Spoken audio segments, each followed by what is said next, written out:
Hello, St. Patrick's and friends of St. Patrick's. We are closing out this Christmas season and are entering into a new season of the church calendar that we call Epiphany. This is the time of the year when we remember that Jesus did not come into the world only to save his own, that is, the Jew, but the whole world. You'll notice that in the opening of our service at the acclamation, we will see these words, I will make you a light unto the nations.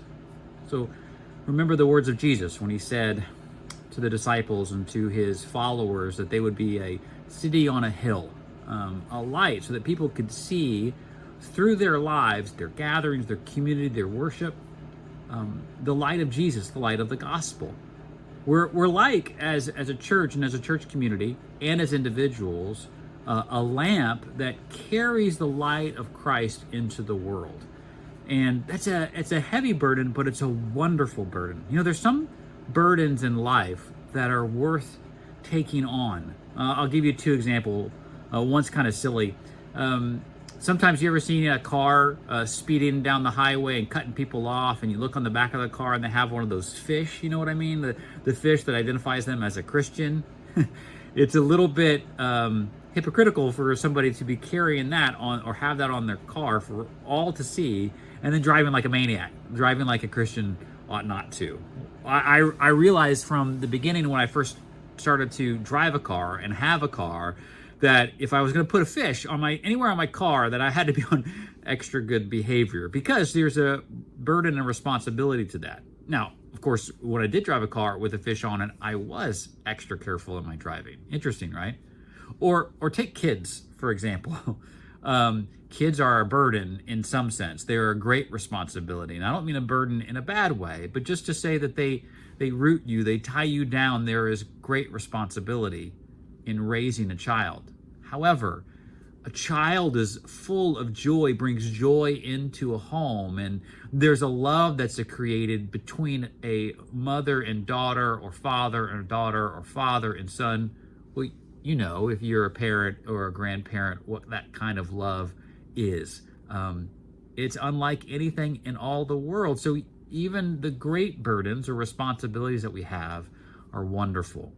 When God says to the church and says to you and me that I will make you a light unto all the nations, it's not meant for us to feel the weight of it in a negative way, but to be honored by it and allow even that to change how we walk.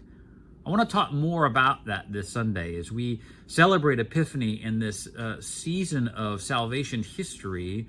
Like, what is St. Patrick's unique call to be a light into not just the nations, but to our nation, to our city?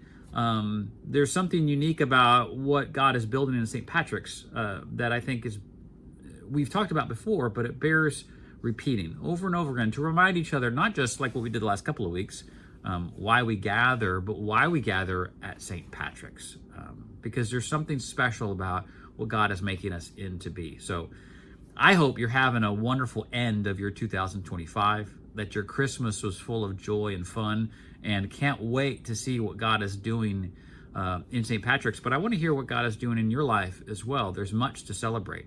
One thing to make note of, if I haven't already, is that, you know, that missionary couple that we are helping support in Mongolia, Chinzo and Mandy, are doing a wonderful job out there, but they were able to present the gospel at their nation's capital on Christmas Day, and there's a great report about it that he sent to me, and I'll share some of that with you guys either through social media or on Sunday. But if you have any questions, please reach out to me. It was such an answered prayer how they were able to be a part of that, and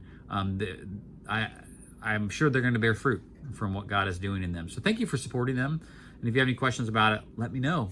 So can't wait to see you guys this Sunday. It'll be 2026, and we'll all be celebrating together. God bless you, and we'll be praying for you. Bye-bye.